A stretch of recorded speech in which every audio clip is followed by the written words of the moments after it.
ప్రభాస్ కల్కి super hit అన్నది ఒక ఎత్తు అయితే, భారతదేశ చరిత్రలో 2 రికార్డులు తన పేరుతోనే రిజిస్టర్ చేసుకున్నాడు. బాహుబలితో అత్యధిక కలెక్షన్స్ రికార్డు నమోదైతే ఇప్పుడు 2వ అత్యధిక కలెక్షన్స్ రికార్డు కూడా తందే. 1000 కోట్ల రూపాయలు దాటినట్టు అధికారికంగా చిత్ర బృందం ప్రకటించింది. తాజాగా చిత్రం 1000 కోట్లు వసూలు చేసినట్టు ప్రకటించింది. వసూళ్ల హవా ఇంకా కొనసాగుతుందని చెప్పింది. ఈ విషయాన్ని తెలియజేస్తూ కల్కిలో ప్రభాస్ పోషించిన కర్ణుడి పాత్రకు సంబంధించిన పోస్టర్ని విడుదల చేసింది. నార్త్ అమెరికాలో $17 మిలియన్ వసూలు చేసిన చిత్రంగాను, అలాగే అక్కడ నార్త్లో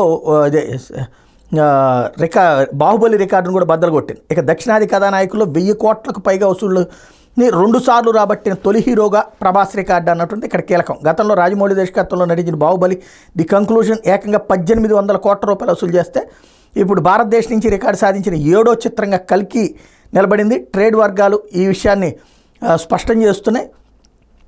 కల్కికి సంబంధించినటువంటి ఏదైతే ట్రేడ్ వివరాల లెక్క ప్రకారం బాహుబలి 2 10 రోజుల్లో 100 కోట్లు వసూలు చేస్తే, కల్కికి 15 రోజులు టైం పట్టింది. బాహుబలి మీద ఉన్న హైప్, రాజమౌళి టేకింగ్ ఇవన్నీ ఆ చిత్రానికి క్రేజ్ తెస్తే, కల్కి 2898 AD విడుదల ముందు అట్లాంటి ఓవర్ హడావిడి ఏం చేయలేదు, మ్యాజిక్ కూడా ఏమీ చేయలేదు.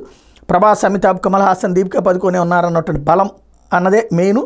పెద్దగా ప్రచారం కూడా చేయలేదు. సినిమా విడుదలైన తర్వాత నాగశ్విన్ విజువలైజేషన్, ప్రభాస్, అమితాబ్ యాక్షన్ సీక్వెన్స్కి సంబంధించి జనం క్రమంగా ఆకర్షితులవుతూ ఉన్నారు. ప్రస్తుతం తెలుగు ఇండస్ట్రీలో చెప్పుకోదగినటువంటి సినిమాలు ఏమీ లేకపోవడం, తాజాగా ప్రేక్షకుల ముందు వచ్చినటువంటి భారతీయుడు 2 అంచనాలు కూడా అందుకోలేకపోతుండటంతో ఇప్పటికే కల్కి టికెట్ ధరలు సాధారణ స్థాయికి వచ్చేసింది. దీంతో రెండోసారి మూవీని చూసేందుకు అభిమానులు ఆసక్తి చూపెట్టడం ప్రారంభించారు. అటు బాలీవుడ్లో కూడా ఇదే పరిస్థితుంది. అక్షయ్ కుమార్కి సంబంధించినటువంటి సర్ఫిరా ఓపెనింగ్స్ అంతంత మాత్రంగానే కల్కి 2898 AD కలిసి వస్తుందని సినీ విశ్లేషకులు అభిప్రాయపడుతున్నారు.